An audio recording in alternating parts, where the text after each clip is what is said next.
자, 오늘 주제 이것입니다. 또다시 나오는 집값 하락설, 이번엔 맞을까? 제가 왜 맞을까라고 했을까요? 맨날 틀렸다는 얘기죠. 그래서 이번엔 좀 맞았으면 좋겠다라는 그런 생각도 있습니다만, 자, 과연 어떻게 될까요? 자, 집값 하락하고 있나요? 서초도 2달 새 3억 떨어졌고 집값 떨어지나 술렁. 주택 매수 심리 계속 떨어진다. 정부 민간 통계 모두 뚝.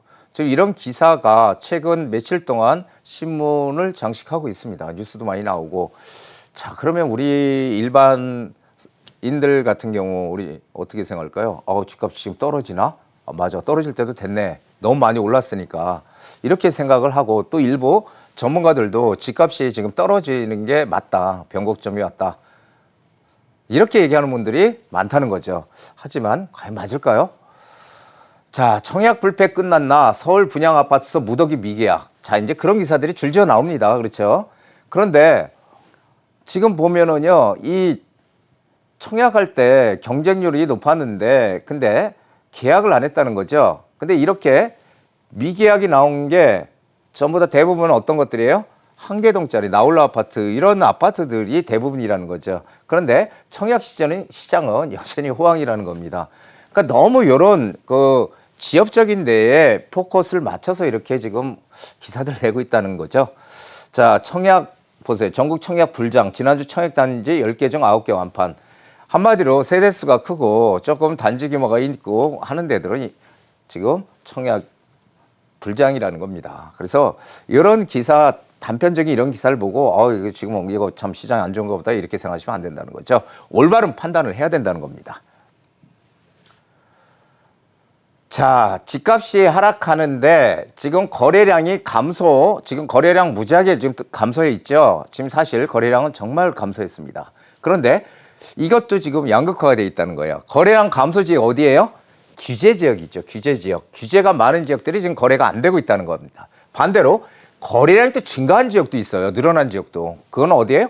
비규제 지역들. 규제가 없는 지역들. 여긴 거래량이 늘어나고, 이 규제가 많은 지역은 거래량이 지금 줄어들어서 상당히 거래가 안 되고 있다. 그 대신 거래가 되는 것들은 신고가를 갱신하더라. 이게 지금 현실입니다. 자, 왜 하락설이 왜 나오는가요? 지금 하락설이 나오는 이유가 뭘까요?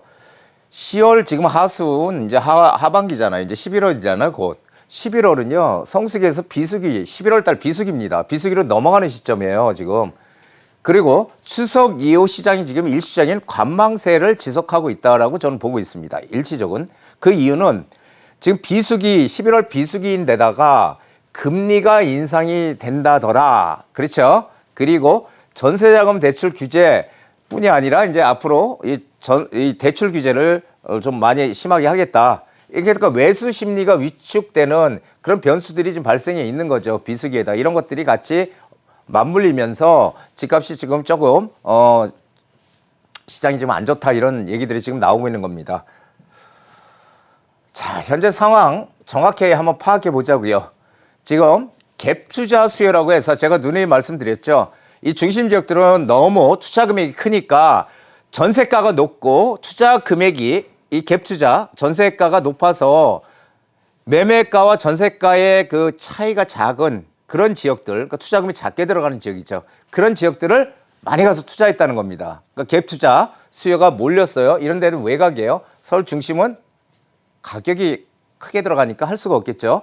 자, 이런 지역들이 지금 전세값이 하락하고 전세거래 부진하고 매매가도 보합, 지금 이런 상황, 빠진 것도 아니에요. 지금 보합 상태가 유지되고 있다는 건데, 서울권 중심 입지 전세 물량 부족, 매수세는 여전합니다. 서울은 지금 어떤 시장이에요? 아직까지 매도자 우위 시장이에요. 그래서 시장 상황은 지금 무슨 얘기예요? 외곽 지역들은 지금 문제가 생기고 있다라는 것을 말씀드리는 거고요. 중심권은 아직은 아니다라는 얘기를 드리는 겁니다. 자, 집값 하락 신호가 지금 뭐 변곡점이 온다 뭐 이런 얘기들을 하시는데, 그런데 제가 생각하는 건 전혀 다릅니다. 집값 하락 신호가 오려면 이런 것들 봐야 돼요. 지금 주택담보대출 금리가 몇 프로 정도 됐는지, 수도권 미분양 물량이 몇 가구 정도 됐는지, 서울 매매가 대비 전세가 비율이 얼마나 되는지, 이런 것들을 좀 파악을 해보면 여기서 조짐이 올 수가 있거든요. 그런데 제가 파악한 바에 의하면 아직 멀었다. 예. 주택담보대출금리는 최소한도 5%대 중후반 정도가 돼야 되고요. 수도권 미분양 물량은 한 15,000가구 이상이 미분양이 나야 되는데 지금 미분양 2,000가구도 안 돼요. 지금 수도권에. 자, 그리고 서울 매매가 대비 전세가 비율은 한 40%대 매매가 대비 전세가 비율이 40%대까지 떨어진다면 이게 뭔가 조짐이 오나 이렇게 생각할 수 있지만 지금은 55% 정도 되거든요. 매매가 대비 전세가 비율이 55, 56 여기서 왔다 갔다 하는 걸로 알고 있습니다. 그러면은 아직까지 시장에 그런 어떤 떨어지는 그런 조짐은 없다. 저는 그렇게 보고 있습니다. 현재 시장 상황을 정확히 파악하라. 거래량도 이온화를 보인다고 얘기했죠. 예, 비규제 지역과 규제 지역 조금 전에 거래량 감소, 거래량 감소는 이 매수하는 사람들이 줄어들었다는 거죠. 그래서 이런 영향이 분명히 있지만 제가 판단하는 거는 이 매도 물량이 지금 감소가 가장 크다라고 보고 있어요. 왜냐하면은 각종 정부의 이 규제 때문에 집을 팔고 싶어도 지금 못 파는 사람들이 무지하게 많다는 거죠. 무지무지하게. 그래서 이 매도 물량이 감소해서 지금 사실은 거래량도 지금 감소하고 있다.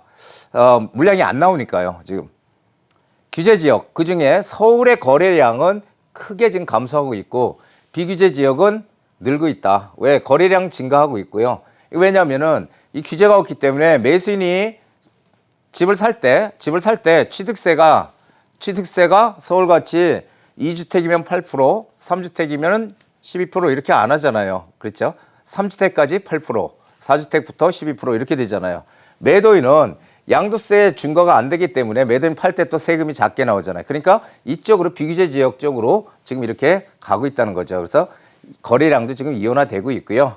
지금 이렇게 양극화가 지금 진행이 되고 있다. 자, 시장을 읽는 지혜가 지금 우리 필요합니다. 재개발, 재건축 두 축이 투자 대상이라고 제가 누누이 말씀드렸죠. 항상 남들보다 먼저 가는 그런 마인드를 가져야 된다고 제가 많이 말씀드렸습니다.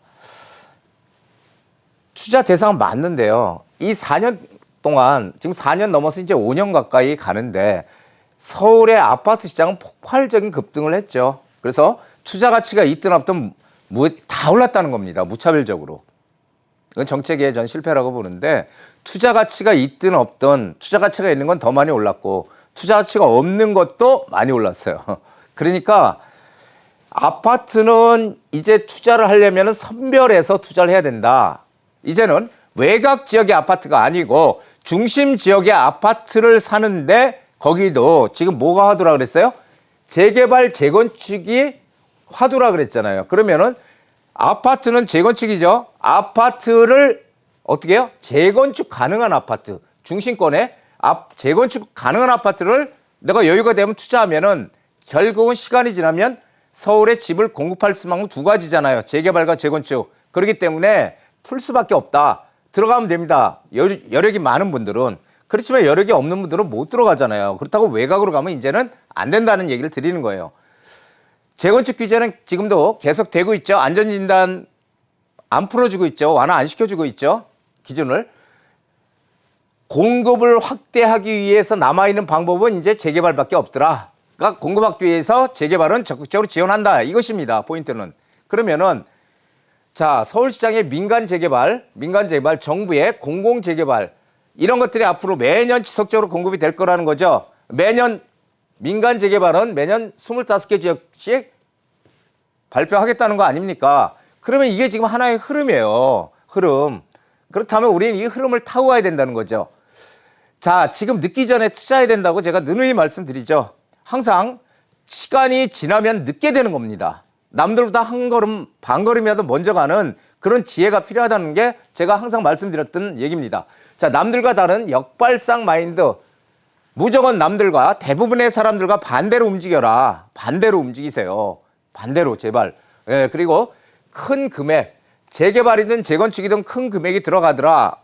그렇죠? 프리미엄이 뭐 10억 이상씩 붙어 있는 것도 많고 지금 막 진행되고 있는 것들은 큰 금액이 아닌 우리가 부담이 작은 대출을 받아서 투자를 하는 게 아니고 내가 가지고 있는 자산을 활용을 해서 불려가는 게 재테크거든요. 그러면은 1억대의 소액으로도 투자할 수 있는 곳이 있다라는 겁니다. 이런 곳에 우리는 들어가야 된다. 그 재테크는 여유자금 활용하는 거예요. 내가 가지고 있는 금액을 불려가는 겁니다.